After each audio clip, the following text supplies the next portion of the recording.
ఆడవాళ్ళందరికీ 45 ఏళ్లకే ఆర్థిక సహాయం.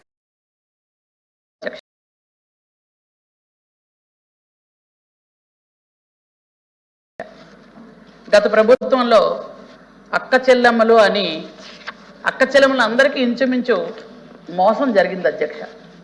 ఎందుకంటే మహిళలు డ్వాక్రా గ్రూప్ మహిళలకు కానీ ఎక్కడ కూడా కనీసం రుణాలు ఇవ్వడం కానీ వాళ్ళకి ఆర్థిక సహాయం ఏ విధంగా చేయడం కానీ జరగలేదు అధ్యక్ష. అలాగే గౌరవ సభ్యులు అడిగిన దానికి 45 సంవత్సరాలు పూర్తయిన ఎస్టీ, ఎస్సీ, బీసీ, మైనారిటీ మహిళలకు 3,000 రూపాయలు నెలకిస్తాం, మొత్తం టోటల్గా సంవత్సరానికి 36,000 ఇస్తామని ఉపన్యాసం అయితే చెప్పారు కానీ అధ్యక్ష ఎక్కడ అందలేదు అధ్యక్ష. ఎందుకనంటే ఆ తరువాత ఒక సంవత్సరం ఇవ్వకుండా ఇంకొక సంవత్సరం మాత్రం 18,500 రూపాయలు మాత్రం ఒక 2 సంవత్సరాలు, అది కొంతమందికి 45 సంవత్సరాలు పూర్తయిన అందరికీ కాదు అధ్యక్ష, కొంతమందికి అందించారు. అలా అందించడం వల్ల చాలామంది మహిళలు అది చాలా బాధపడడం కూడా జరిగింది అధ్యక్ష.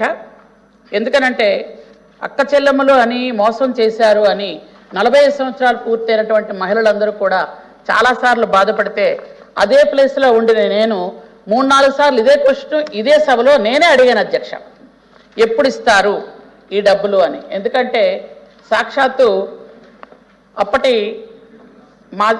మాజీ ముఖ్యమంత్రి వర్యులు ఇప్పటి ఎమ్మెల్యే గారు, పులివెందుల ఎమ్మెల్యే గారు అప్పుడు ఏం చెప్పారంటే క్రిస్మస్ సందర్భంగా, నేను ఆ పేపర్ కటింగ్స్ కూడా నేను ఎమ్మెల్సీగా ఉండేటప్పుడు చూపించాను అధ్యక్ష, క్రిస్మస్ సందర్భంగా మహిళలకు కానుక, మహాకానుక, పెద్ద కానుక అని చూపించి 3,000 రూపాయల నెలకని చూపించారు అధ్యక్ష.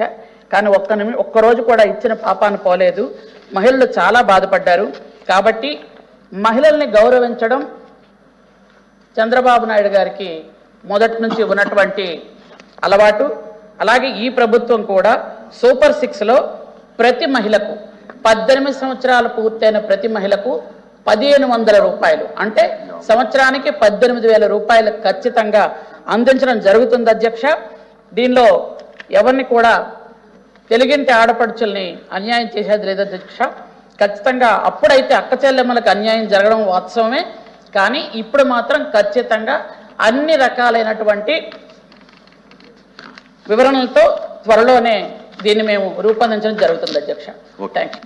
I am announced to the House that answer pertaining to